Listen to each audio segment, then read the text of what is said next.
Welcome to the podcast, Tis But a Scratch, fact and fiction about the Middle Ages.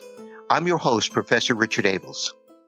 Today, I am returning to my actual field of research, Anglo-Saxon England, or as many of my colleagues now prefer calling it, early medieval England.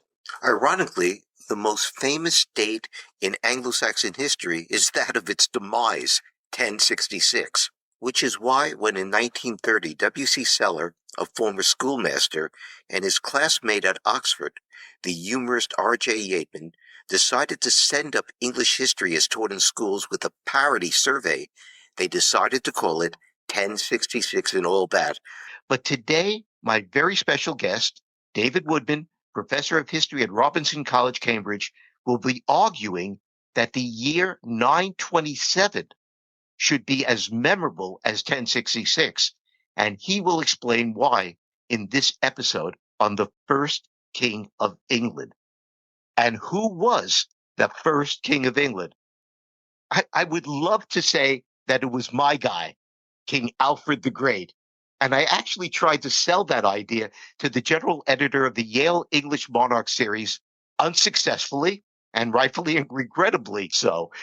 I concluded in my biography of Alfred, his legacy was to create foundations for what became the Kingdom of England.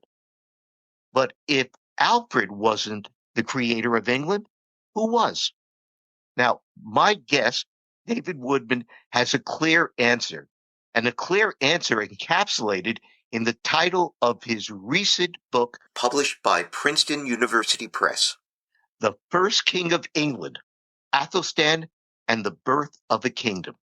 David, as I said, is professor of history at Robinson College, Cambridge. He's a historian of the early medieval period, broadly speaking, of the years from around 600 to around 1200, with particular interest in the 10th through 12th centuries. David was an undergraduate and graduate student in Anglo-Saxon, Norse, and Celtic at Trinity College, Cambridge University, where he did his PhD on the early medieval charters of York and Durham under the supervision of my old friend, Professor Simon Keynes. He's an elected fellow of the Royal Historical Society, of the Royal Society of Antiquaries, London, and the Society of Antiquaries of Scotland. Among his many publications are an edition of the early medieval charters of Northumbria, an edition and translation of and commentary on John of Worcester's Chronicle for the Oxford medieval text. He's also the author of a biography of Edward the Confessor for the Penguin Monarch series, in which my own biography of Athelred the Unready appeared. But today we'll be talking about his most recent publication, his biography of King Alfred the Great's perhaps even greater grandson, King Æthelstan, and his argument for Æthelstan as the creator of the Kingdom of England.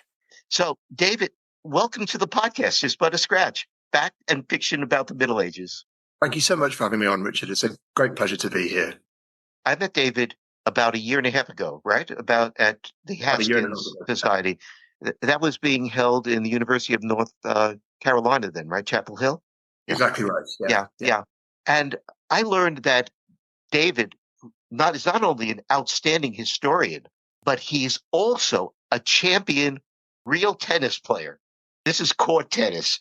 Real tennis, court tennis is the 16th century ancestor of the current game to which I am so devoted and such a mediocre player. So I want to congratulate you on that and feel how completely inadequate I am.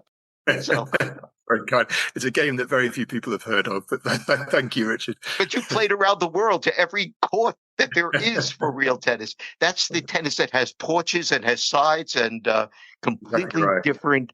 It's the Tudor version of tennis, right? Yeah, immortalized in the pages of Shakespeare. Yeah, exactly right. Yeah, it is. Okay, so before we start, I'm always interested in what drew scholars to their particular field of research. I myself became a historian of Anglo-Saxon England by accident, and those who have listened to the episode on the Catholic heresy and the Albigensian Crusade might remember I became a medieval historian largely because I needed to have something more in common with the woman who I was then dating, a Barnard student who I subsequently married and to whom I've been married for now 50 years, my sometime co-host Ellen. And she was a medieval history major, and she had an enthusiasm for the subject, which I really couldn't even muster for my subject, which was American history. And so by accident, I became a medieval historian. And even by greater accident, I ended up as an Anglo-Saxon historian. Now, that's my story. What's yours? What drew you to the Yeah. study of Anglo-Saxon English? Oh, good question. Well, to think about why I came to the subject in the first place, first, Richard, I think it's a happy accident for me too, in a way. I grew up in the north of England in a place called Durham. And I remember as a schoolboy vividly walking along the banks of the river there and winding its way up towards, what is a Norman cathedral of outstanding beauty. So Durham Cathedral, and wandering through the centre of it and seeing the tombs of St. Cuthbert and the tombs of Bede, and thinking about, who were these people and what context was the building built originally. So I think the kernels of an interest in the medieval period, the 10th and 11th centuries were sown at that point. Seeing this extraordinary place centered on Anglo-Saxon saints was very, very impressive to me. So, and I always loved studying history at school, although we never did early medieval history. And I also enjoyed doing languages, particularly doing Latin. So at university, I wanted to keep that combination of Latin and history. And when I looked into a course called Anglo-Saxon, Norse and Celtic in Cambridge, they offered the opportunity to do both. And there was a second happy accident, which was that I met Simon Keynes, who guided my studies, and he was the most wonderfully kind and nurturing supervisor, and he really instilled a great enthusiasm for the period in me. And that was an incredible department. Yeah, exactly right. I mean, another person there at that time was David Dunville, who taught us Brittonic history and Yes. paleography. And I remember being electrified by his seminars in paleography, where we would be going through a manuscript, facsimile of a manuscript. He'd stop at a letter form and he'd be able to tell you, off the top of his head, the full history, where it came from, where it was written, who was writing it. I mean, it was an extraordinary experience. So yeah, we were blessed. That was the early 2000s, and we were really blessed by the teachers in the department at that point. Okay, so we are going to talk about this guy, Æthelstan. And Æthelstan is not a household name in the US, and he perhaps isn't even a household name in Britain. Of course, the only reason that the average English person might even know Alfred the Great is because for some stupid reason he burned some cakes, and that's about it, right? But Æthelstan is probably pretty obscure. And you're going to argue that this is an injustice to him historically. So who is this guy, Æthelstan? Why should we care about him? Yeah, I mean, I think it is a great injustice, Richard. I mean, he's the grandson, I think, as you said in your introduction, of the better known Alfred the Great. And I guess if you were to ask a random person on the street who are the two most famous early medieval kings of England, they would probably say Alfred, and they would probably say Ethelred the Unready, the one because he beat the Vikings, the other because he lost. Yes. And Æthelstan simply wouldn't figure. And so I think there's a degree, he's been unfortunate in that sense. I think he was also unfortunate in that he didn't have a contemporary biographer, or at least if he did have a contemporary biographical text written about him, it's not survived to this day. And of course, that's the big difference. I don't need to tell you. Yes. When we compare him to Alfred, that Alfred had the Welsh cleric Asa writing all about him at his court. So I think historiographically, Æthelstan has just been a bit unfortunate. He didn't have a good sort of PR team spinning his cause. And even the Anglo-Saxon Chronicle isn't as full as it is for Alfred's and his father, Edward. Yeah, we've had this wonderfully rich sequence of annals in the Chronicle about Alfred and then about Edward, everything that they're doing in sort of trying to resist Viking attacks. And for Æthelstan, it falls relatively quiet, but for that a remarkable poem in 937 about the Battle of Brunanburh, which I'm sure we'll talk about. So yes, he's just been a bit unfortunate. And I think, it's extraordinary that as England's founder king, he's been lost from memory, really. Although I do think that the two significant anniversaries, one that's already happened in September 2025, and the other that's coming up in 2027, will, put him a bit more on the map. And I think that's certainly happening in Britain at the moment. Which is actually kind of interesting because what I discovered is that the 1100th anniversary for Alfred's death, instead of raising him up, made him into Alfred the Pretty Good. This is Alfred the Great. It was sort of like we're going to correct the Victorian view of Alfred as the founder of not only England but of the British Empire and everything else, including the Royal Navy, and we're going to cut him down to size this jumped up West Saxon king. You began to talk about this. We're both biographers of early medieval people. And biographers of early medieval people have a problem that is not shared by biographers of modern people. In fact, it's exactly the opposite. If you're doing a biography of Churchill or doing a biography of FDR, the challenge is to pour through and master a mountain of sources, and then to distinguish between what is relevant and what is background noise.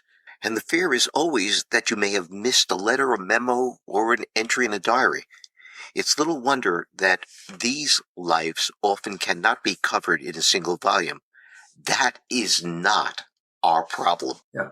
Our problem is we have a handful of sources, and none of those sources really tell us about the inner person. They provide us with details maybe about the actions, but very little about who this person really was. I was fortunate with Alfred in that Alfred not only has that biography, but Alfred also has some translations which have interesting interpolations in them, which allow me at least to argue that we're seeing something of at least how Alfred wanted to present himself to his court. Absolutely. Maybe not who he really was, but who he wanted to be seen as. Yeah. But when we get to Æthelstan, the challenge becomes greater. So how do you overcome this?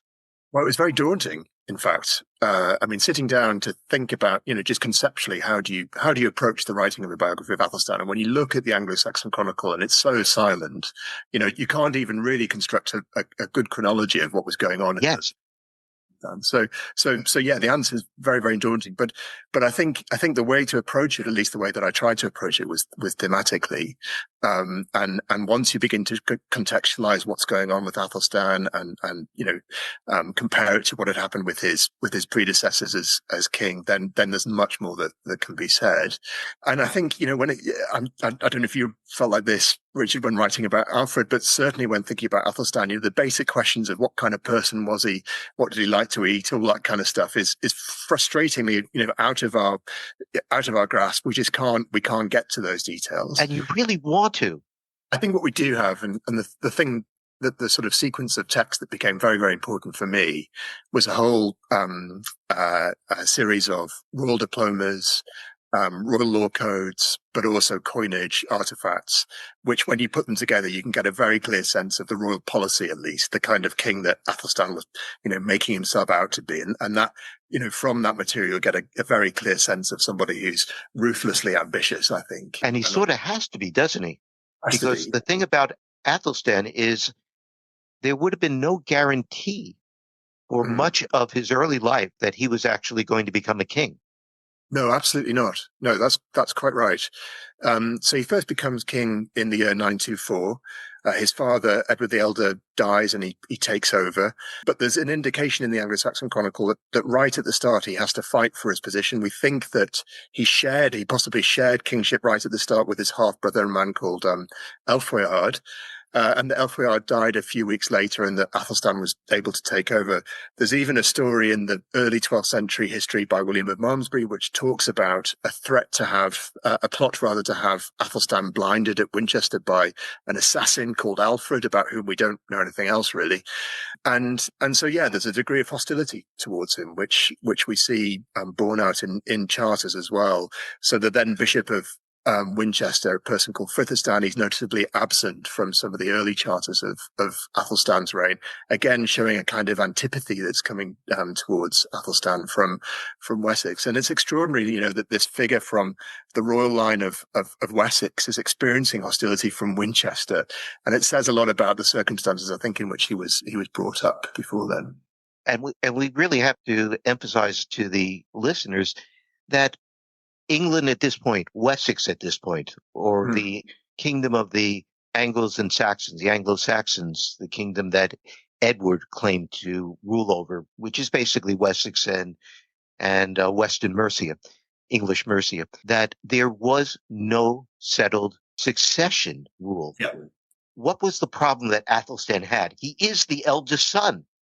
You're quite right. There's no strict rule of primogeniture at this point. And Æthelstan, he's the eldest son of Edward by Edward's first wife, a lady called Edwin. If she's a wife. If she's a wife, yes, quite right. There's a bit of a debate about her actual status. But he marries two more times, to Elflad and then to Eadgifu as well. So there are a number of half siblings that Æthelstan has to contend with. And one is Elfweard, who I've already mentioned, who might have become king in 924. Another is Edwin, another son born to the second wife, Elflad. And Edwin is really interesting in his own right. I mean, in 933, he's cast out to sea and he drowns in mysterious circumstances. And 10th century texts don't really tell us much about, who was to blame, what was going on in 933. But by the early 12th century, texts are beginning to sort of level of degree of blame in Æthelstan's direction, possibly suggesting that he tried to get rid of a rival. So yeah, just as you say, that if you could claim that you had royal blood, that you were descended from the royal line of Wessex, you had a good shout to make your own claim if you could get the backing of the Witan, and if you could, I guess, force yourself militarily upon the scene as well. So a really difficult context for Æthelstan to exceed. So what do we know about Æthelstan's childhood? What do we know about his upbringing? Well, William of Malmesbury, this Benedictine monk writing at Malmesbury in the early 12th century, he preserves the most detailed narrative account of Æthelstan's life. And it's fraught with difficulty because it's a late text. We're not quite sure. William tells us he's relying on earlier materials, but whether or not we believe that is difficult to know. So you've got to use William with a pinch of salt. But William inserts details about his upbringing. He says that when he was a young boy, he was sent to the court of his aunt, Æthelflad, the Lady of the Mercians, and her husband, Ethelred, the Lord of the Mercians, to be brought up there. There's a sort of vivid few lines about he was flogged as a child when he was at school, that he had stern schoolmasters. So in other words, he's brought up away from the centre of politics in Wessex and sent to Mercia. And I think that must have been a very formative period in his life. Æthelflad was hugely involved in the building of burhs, these fortified defences across the Midlands, working with her brother Edward, King Edward of the Anglo-Saxons, to fortify the kingdom against Viking attack. And, that demonstration of strong leadership would have been very, very important, I think, for Æthelstan. And it also meant that, when he does become king eventually in his own right in 94, that probably those in Mercia may have been better disposed towards him than they otherwise would have been of a ruler. And in a way, that may have helped him, I think. I want to get your take on why Edward decided to send his eldest son to be raised in the court of his sister, Æthelflaed, rather than raise him in his own court. Was it to reduce possible conflicts and tensions within the court now that Edward had a second wife and she had borne him sons? Yeah. Or is it possible that he's doing this in order to be able to increase connections between him and his sister and to ensure that Mercia remains under his overlordship?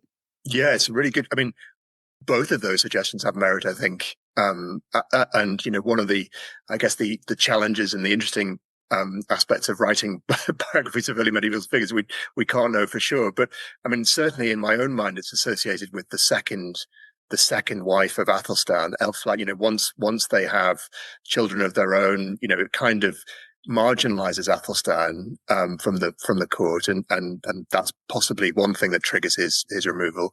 But as you say, it would have the placement of Æthelstan in Mercia would certainly have helped to foster a stronger bond between Mercia and Wessex in just the way that Alfred had tried originally with Æthelflaed. So I think that's compelling too. So we get to the year 924, and in the year 924, what exactly do you see as the political circumstances in which Æthelstan does succeed to the throne? Well, we get this sort of brief entry in the Anglo-Saxon Chronicle, which talks about the fact that he succeeds after his father, Edward, dies. And there's a sort of reference to the fact that he's elected king by the Mercians, which is very striking. And it also refers to the fact that his half-brother, Elfweard, dies. Such are the scraps upon which we build our stories about early medieval history. And I think from that, we can take a sense that the kingship may have been divided at the very beginning, that perhaps, as I mentioned, Elfweard had been king in Wessex, while perhaps Æthelstan was seen as king just by the Mercians at this point in his life. And it was only when Elfweard died a few weeks later that Æthelstan was able to take over in the entirety. So I think those are the circumstances. That underscores the significance of Æthelstan having been raised in the Mercian court. By 924, Mercia had been under the rule of West Saxon kings for, 40 years. Despite that, it retained a sense of what one might call a national or maybe tribal identity. Mercia's glory days, when all of southern England had paid tribute to its kings, had long passed, but I would be surprised if it wasn't part of their collective memory. If independence from the West Saxon royal house wasn't an option, Æthelstan as king was the next best thing. Yeah, exactly right. Exactly right. So with the death of his half-brother, Æthelstan has now emerged as king of the Anglo-Saxons. What exactly is this kingdom of the Anglo-Saxons that he's succeeded to? But really a difficult and very complex political scene. So he's king of the Anglo-Saxons, but there's a significant population of Vikings, of Scandinavian settlers in the north and the east. With a whole succession of Viking kings who've been based in York, and Edward had tried to sort of solidify his rule into the East Midlands and into East Anglia, but just how far he managed to do that is difficult to know. So really a very complex political map for Æthelstan to deal with when he first takes over in 924. What does the map of Britain look like in 924? Well, we've had up until this point, we've had a whole sequence of independent, I guess, kingdoms with sequences of kings who are ruling in their own right, in their own name, issuing laws and charters and coins. So we have Wessex in the south and west. We have Mercia in the Midlands, East Anglia, where East Anglia is today, broadly speaking, and Northumbria in the north and east, and the kingdom of Strathclyde and Cumbria in the northwest. So a divided place, a complex place geopolitically. So to see it coming together across the late 9th, early 10th centuries is one of the most interesting features of this period of history for me. Why does that happen? What are the things that are driving that? And why is it that Æthelstan becomes the sort of key person in it all? At this point, is there a sense of the difference between the kingdoms of Angles and Saxons and the kingdoms of Celts? Strathclyde is a Celtic kingdom. Mm-hmm. Wales is divided into a number of different kingdoms. All of them are Celtic, Brittonic, whatever term you prefer to use. But, kings like Dyfed and Gwynedd and Powys. Is there a sense that there is a difference between these kingdoms? When Æthelstan is expanding his power, does he make a distinction between the kingdoms that are ruled by families that claim descent from these Germanic peoples, or families that are ruled by families that are Brittonic? Well, I think I would answer that question by reflecting on a Welsh poem. Okay, good. It's a very interesting, one of the most interesting poems of the period, called Armas Prydain Fawr, the Great Prophecy of Britain. It's a bit difficult to date, but I think a good case can be made for it to belong to the reign of King Æthelstan. And what you see there is an author who calls for the rising up of the British people, by which the author means those living in Strathclyde and Cumbria, those living in the Welsh kingdoms, possibly also those living in Brittany, in northwest France, to rise up and to overthrow the English, to slaughter them in the most bloodthirsty terms. The poem really goes into detail about what you could do to the English and expel them from the island. So if we're thinking about a pan-British identity, a pan-British cultural zone, that's present. If we're thinking about a sort of anti-English feeling, that's present as well in this remark. Thank God it's not there anymore. Yeah. and Scotland so will always remain part of the UK, which is actually another word for England, but never mind. So the that is, I think it's really, really important that we bear in mind different perspectives on what's happening in the 10th century. And that is a really stark reminder of what at least one Welsh author thought about the English and what was going on in the kingdom of the English. So you said there were two dates that you would emphasize, and we'll put in a third date with Brunenberg afterwards, but 925 and 927. What happens in 925 that you think is so significant? Well, in 925, Æthelstan is formally crowned king, and I think that delay in between when he first becomes king in 94 and then when he's crowned in 925 in early September in Kingston upon Thames is itself quite telling. It suggests that it took a bit of time for him to establish his formal position as king. So yes, we have this formal occasion where we have a liturgical rite that was enacted by the Archbishop, and Æthelstan is crowned king in Kingston, and it formalizes his position, and he probably made a promise, about the kind of king that he would be and the way in which he would serve the people under his. Yes.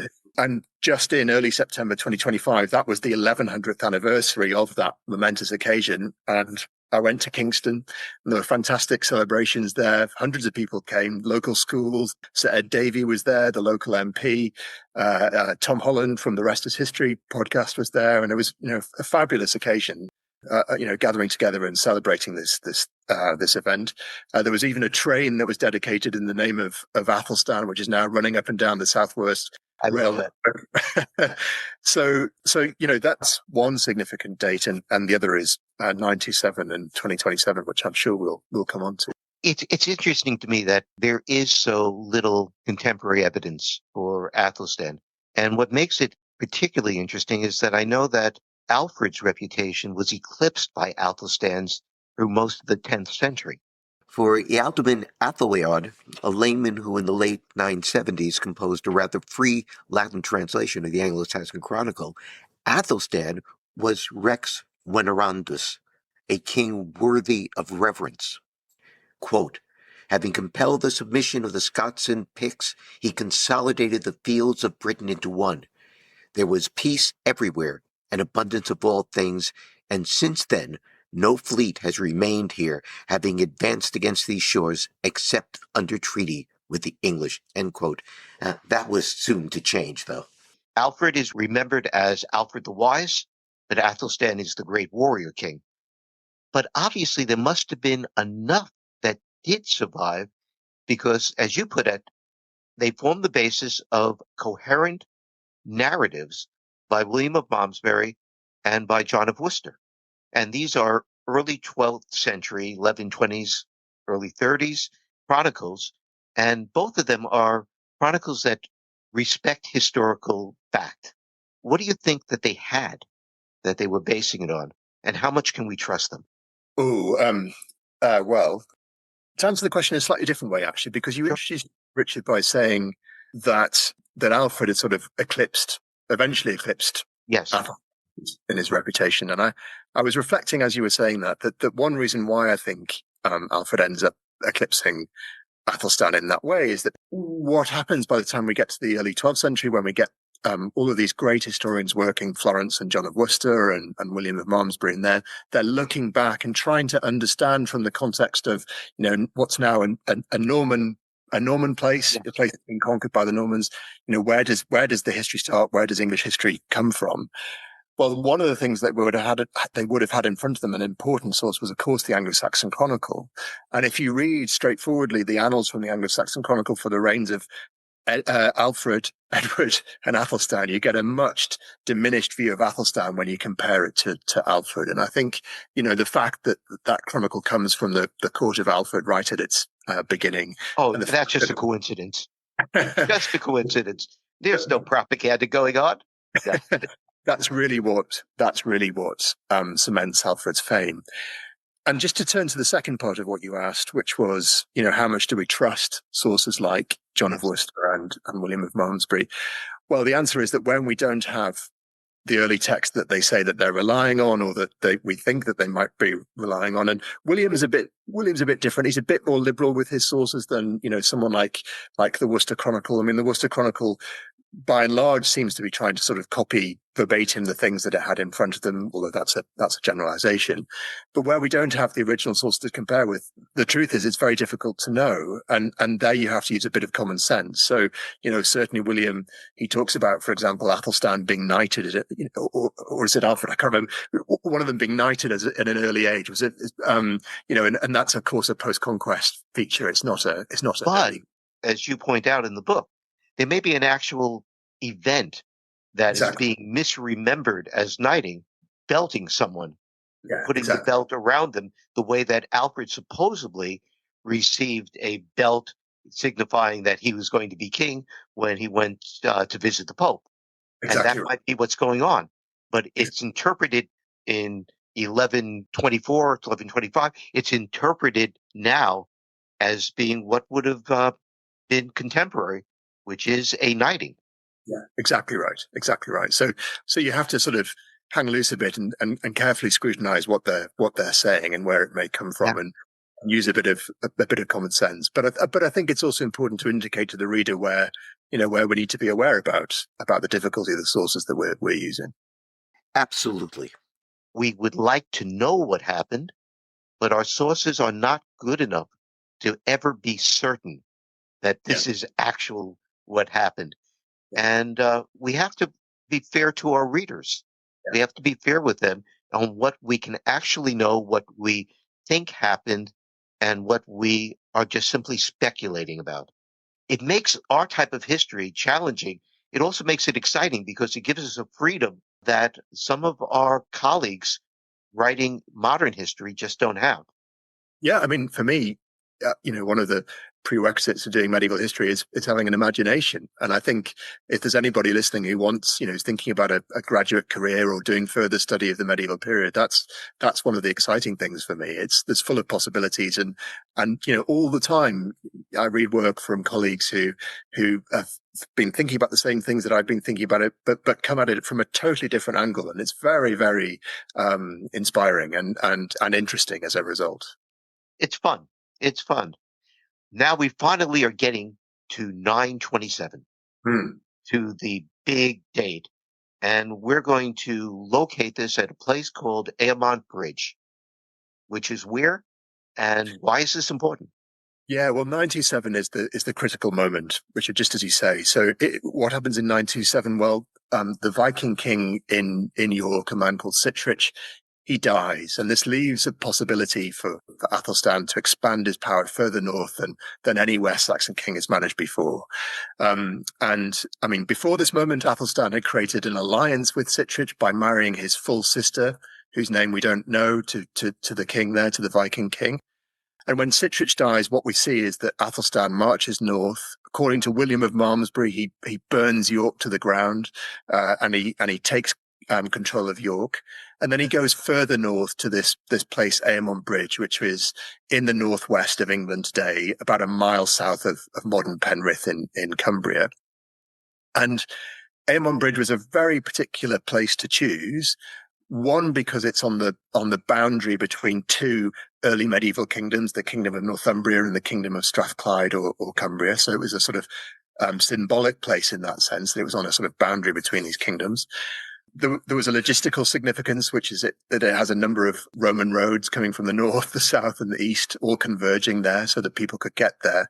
And when he gets to Airmont Bridge, he requests the presence of kings from Wales, from the Scottish kingdom of Alba, Constantine II, and from Strathclyde, Cumbria, we think, and also from a noble from the House of Bamborough in Northumbria.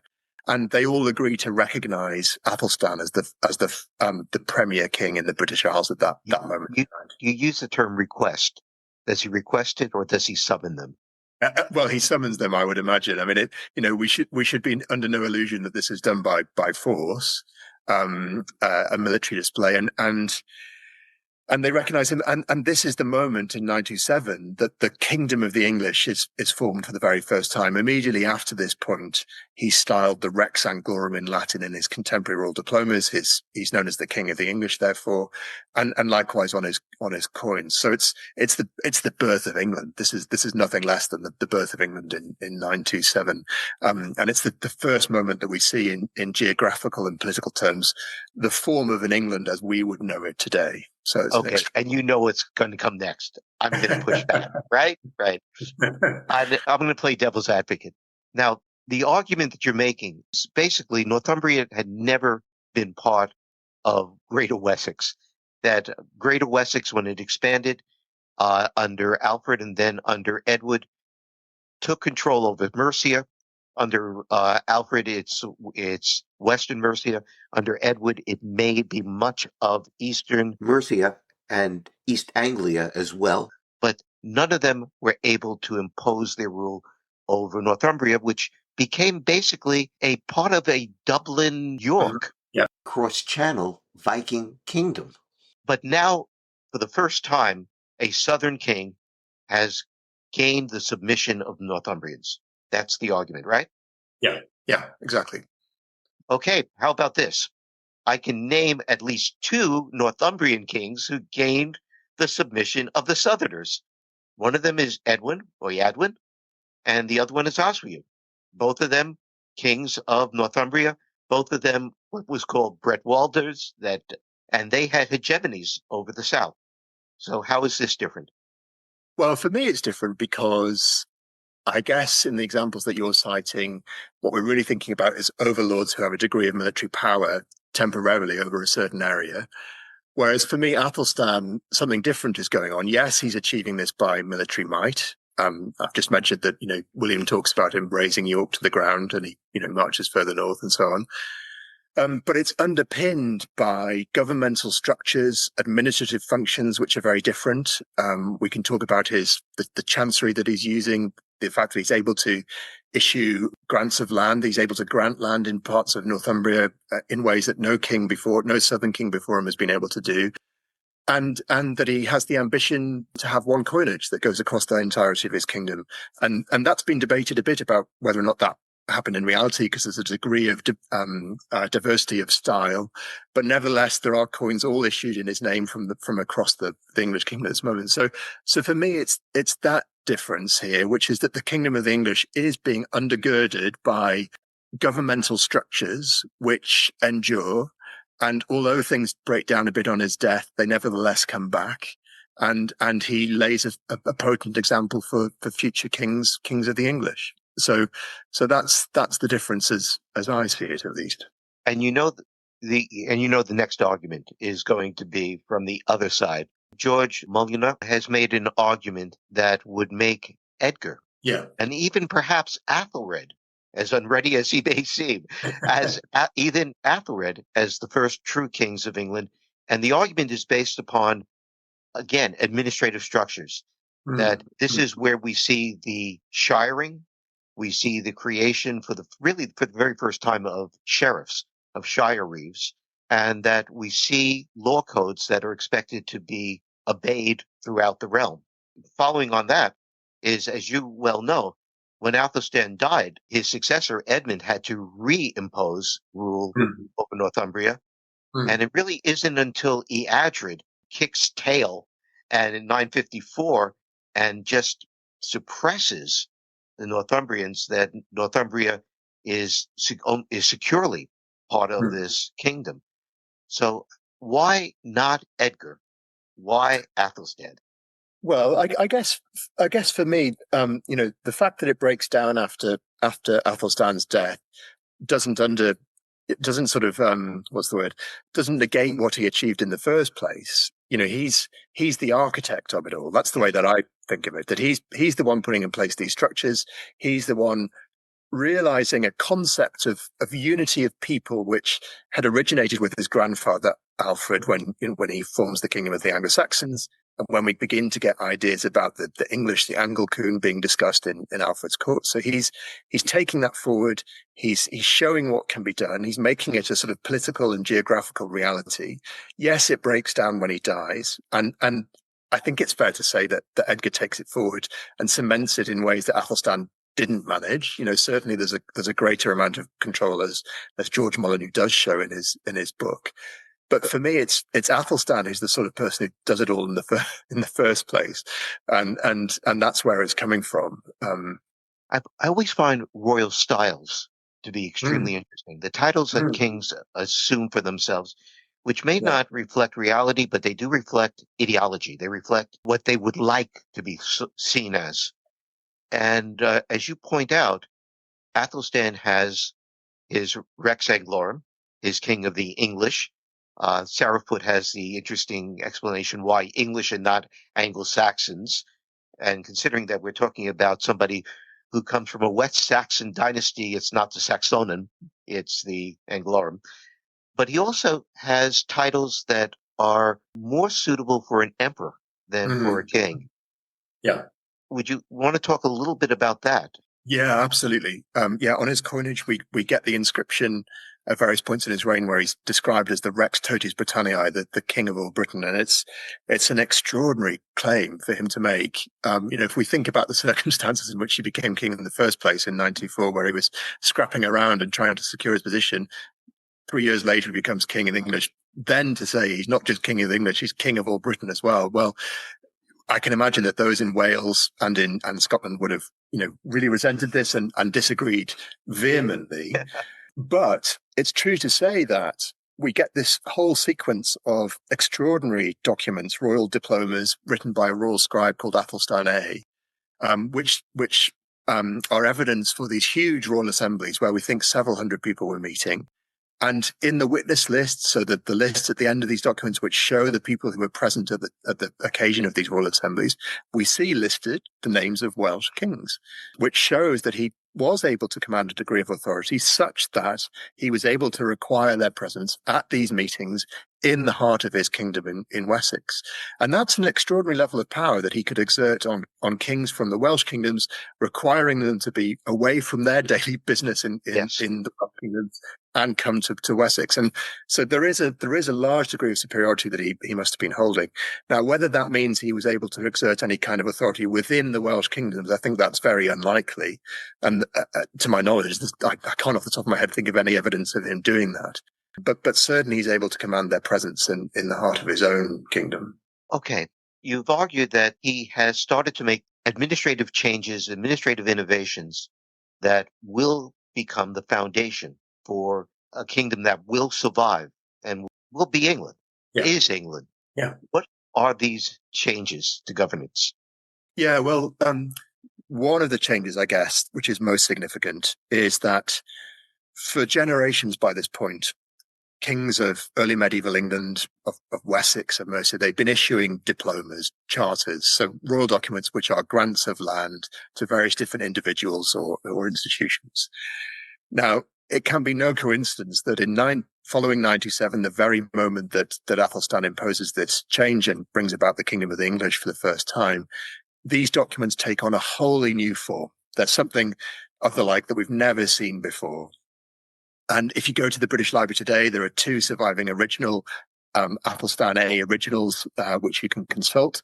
And you can see just in physical terms, they're totally different from anything that's gone before. They're huge documents. In other words, they were performative documents, things that were issued at the meeting of these royal assemblies where they're being given to their recipients. And the message was, he's a king of a new style.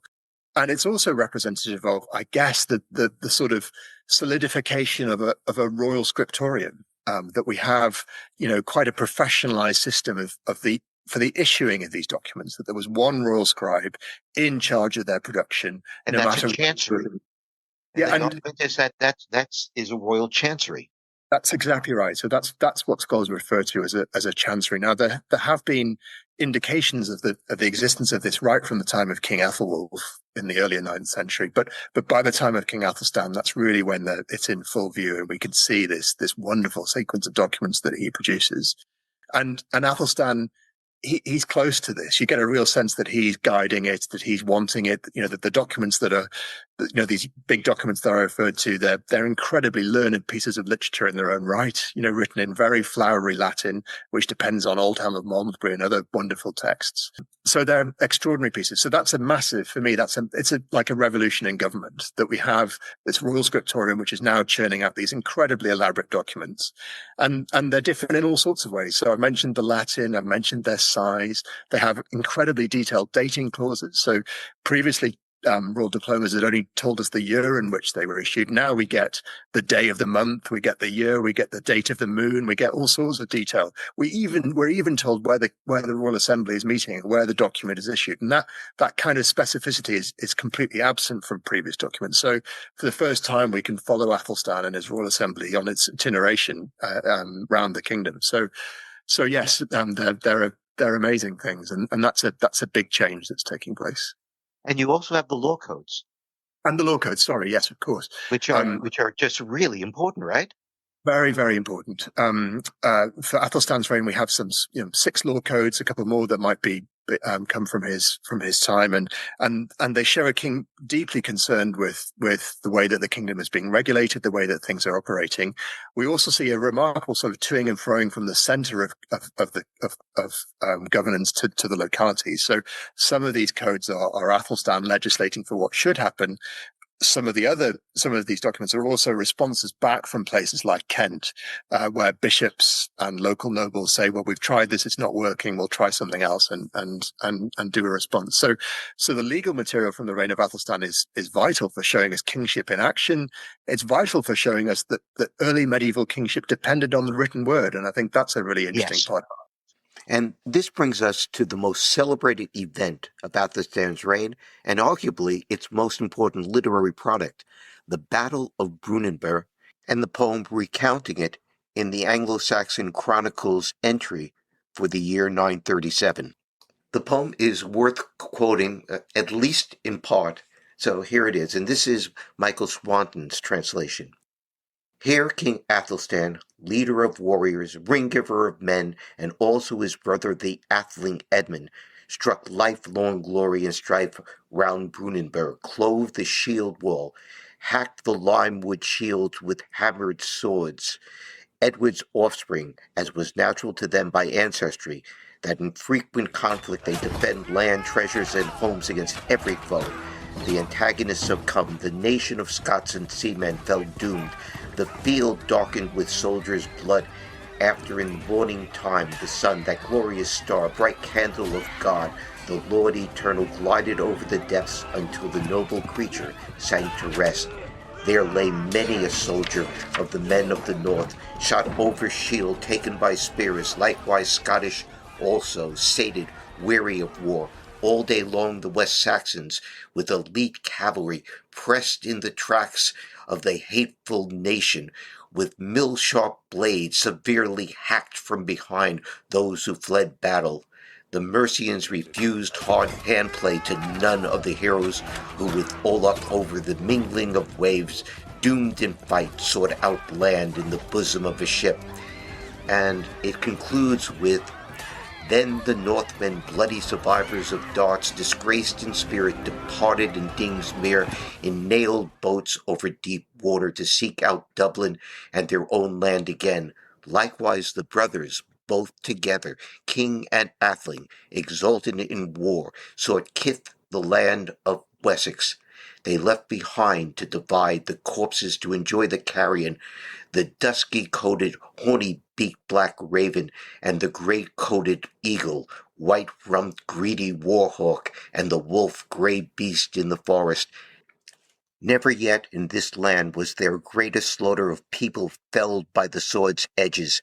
Before this, as books tell us, old authorities, since Angles and Saxons came here from the east, sought out Britain over the broad ocean, warriors eager for fame, proud warsmiths, overcame the Welsh, seized the country. Why is this battle celebrated this way? What is so important about Brunanburh? Well, Brunanburh represents an uprising, a Viking coalition, which comprised Olaf Guthferthson from Dublin, who was trying to reclaim, I guess, ultimately the kingdom in York, which his ancestors had ruled. And Constantine, King of the Scots, and also Owen, we think, King of the Strathclyde Welsh. So it's an uprising against Æthelstan. It represents nothing less than a threat to the kingdom of the English that he had recently founded. We can only imagine that in the years between 927 and 937, when the Battle of Brunanburh took place, the resentment that had been building against Æthelstan, someone who's so successful, must have used force to be so successful, and therefore must have built up a sort of, I guess, a hatred by these neighboring kings. You think he was taxing them, taking tribute? Yes, absolutely. So I think there's probably no doubt. So in fact, at the meeting of Aymon Bridge, it refers to the fact that these kings swore not to pay Deoffelgeld anymore. In other words, probably not to side with Vikings, and so money was part of it. In other words, and we know that he was taxing the Welsh. So I think there was a tax involved. But the fact that it's an important battle is illustrated not just by the fact that the Anglo-Saxon Chronicle erupts into this wonderful heroic poem, as you described, Richard, but also because contemporary chronicles from Wales, Ireland, and even Scandinavia register it as well. And that's quite unusual that these contemporary texts from all these different places take note of it. And yeah, so it's a major occasion, and for me, really, the Kingdom of the English was on the line that day, and it was vital for Æthelstan that he won. It's one of the interesting things about the poem is the recognition of the role played by Edmund, the half brother of Æthelstan, and that brings up one of the more problematic aspects of Æthelstan's reign. I always thought that one of the obligations of medieval kings was to have sons, so that you secure succession. Yeah. In a sense, Edward outdid himself with the number of sons he had, and Alfred at least was able to pass it on to his son. But Æthelstan had no children, or at least no legitimate children. Yeah. Does he marry? No, he doesn't. And this is one of the aspects of his reign that I found probably the most difficult actually to understand. And I confess I'm not sure I have a good answer about the reason why he didn't have children of his own. I think there are two possible theories that have been put forward. One is that because he had so many half siblings, I guess a deal had been struck on the understanding that he wouldn't have his own sons and therefore create more competitors for the future kingship. So that's one possibility. And it's something that William of Malmesbury says is the reason why he didn't have his own family. Another theory, which is put forward by Sarah Foote in her excellent biography of Æthelstan, is that it might be to do with Æthelstan's sexuality. But of course, she acknowledges that we just simply can't know. Yeah, how do we know? So those are the two possible theories for Æthelstan and his family. There is a rather interesting reference in the Liber Eliensis, again a 12th century text, to a daughter of Æthelstan giving a relic to the Ely Church, I think, from memory. And the name of the daughter is Edith, and Eadgifu. And the fact that it's the same name as a sister of Æthelstan, it may be that the person just got the detail of the relationship between them incorrect. But that's the only reference that I can think of a sort of a supposed child of Æthelstan.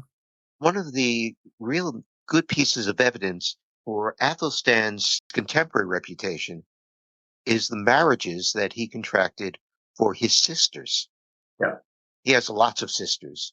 Yeah. And what struck me about them is who they married and what that tells us about the status of the House of Wessex by the 930s. Yeah. So why don't you say a few words about this? Yeah, absolutely. So what's going on in Europe, in what we would think of as continental Europe in the early 10th century is really interesting for me as a point of contrast to what's happening in England. In England, what we're seeing is a formation of one place, I guess a gathering together of formerly independent kingdoms. In Europe, in a way, we're seeing a sort of fragmentation politically of various different, what had been the former Carolingian Empire breaking up into places like the West Frankish Kingdom, the East Frankish Kingdom, the Kingdom of Burgundy, the Italian Kingdom, so on and so forth. And what this meant was that there were opportunities for nobles to rise up and assert themselves as kings in their own right. And we get various, new lineages being established. East Francia is a good example of that at this point under Henry the Fowler. And so, when these kings in Europe are looking for potential alliances, well, England and the House of Wessex, the court of Æthelstan becomes an attractive proposition, a place that has been long established and is now very, very powerful thanks to the work of Æthelstan.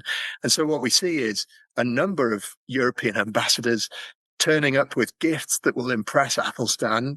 They know that he likes relics, so they turn up with bags of relics to sort of win him over. And they ask for the hand of marriage of various of his sisters. And we get this kind of concerted European policy, foreign policy on the part of Æthelstan, where he marries his half-sisters into West Francia, East Francia, the Kingdom of Burgundy as well, we think. So, an extraordinary moment where he's making his authority felt in Europe and responding to what's going on there politically. One product of a marriage alliance between the West Saxon and Carolingian royal houses created an interesting problem and a political opportunity for Æthelstan. Edward the Elder had married a daughter, Eadgifu, to the West Frankish king Charles the Simple. When Charles the Simple was taken captive during a civil war, Eadgifu sent her 5-year-old son Louis to Wessex to be raised in his uncle's court. That child was eventually to become King Louis IV of West Francia. Yeah, absolutely. Yes, there are various, I guess, political exiles who are also brought up at the king at his court. Louis one, so he's known as Louis d'Outre-mer. Yeah. Another is Hakon, who's known as Æthelstan Fostri, the foster son of Æthelstan, and he goes back to Norway and becomes king at some point as well. So yes, he's reaching outwards, but he's also receiving political exiles that he brings up at his court.